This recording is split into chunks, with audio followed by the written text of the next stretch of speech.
The dinner was supposed to be at 5 o'clock. When I received the pager, it was almost 3 o'clock in the afternoon. In 2 hours, I had many things to do. I decided to call Alai back first. I have to make love to her. I especially want this. I can't predict the consequence of what happened at night. Maybe I will lay down in the hospital.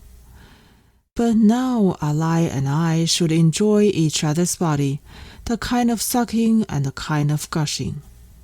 Alai looked very unhappy when she came back. She was shopping. I just called her back. As soon as Alai walked in, I hugged her tightly. She was not prepared. She doesn't know how bad I am at the moment. Alai said, "What's the matter? I'm still buying clothes." I said, "Why do women buy clothes?" Alai said angrily, "Wearing it." I told her, "No, it's for taking off for men." In this afternoon, we used each other's bodies to be arrogant. We were tossed to death. I feel empty, both in my body and even more so in my mood.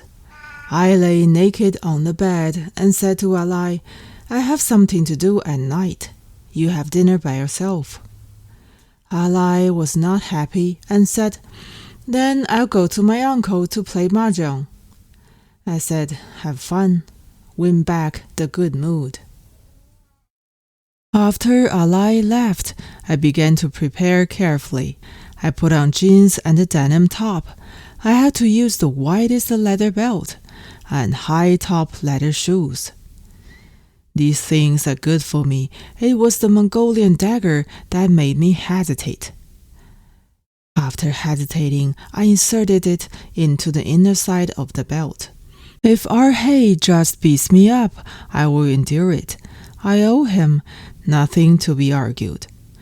However, if someone kills me, I must have a knife to save my life. Life can't get in.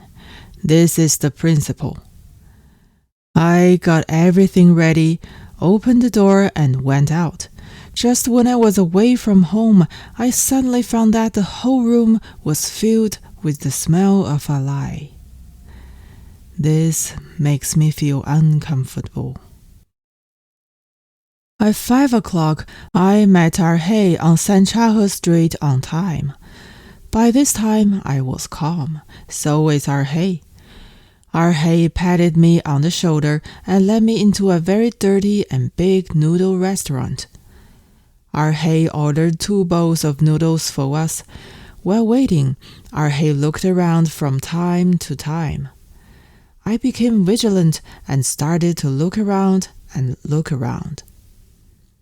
"Do you know what I asked you to do?" Erhei asked me.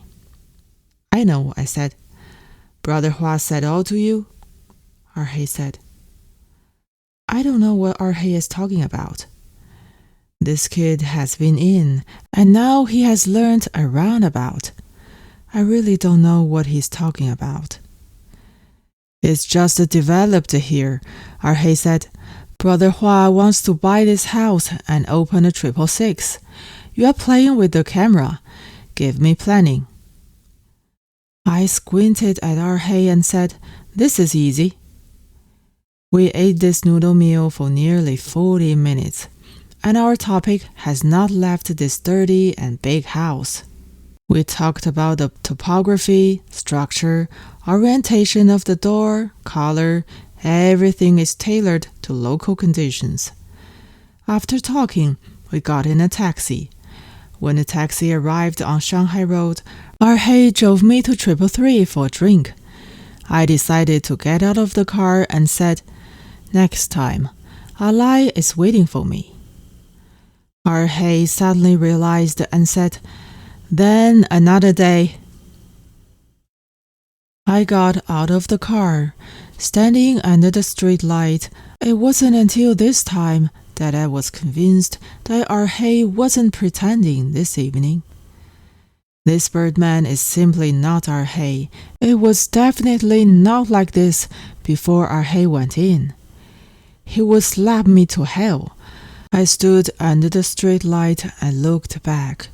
The streets were full of red charade taxis with shining lights. I don't know which one is Erhei.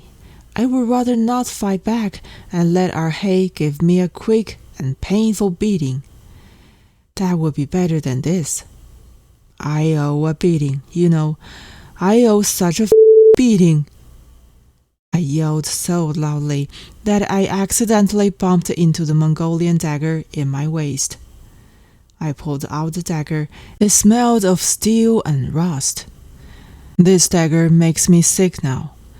Under the night lights of the city, this dagger is so funny. Holy shit. I threw the dagger in the trash can. Holy shit.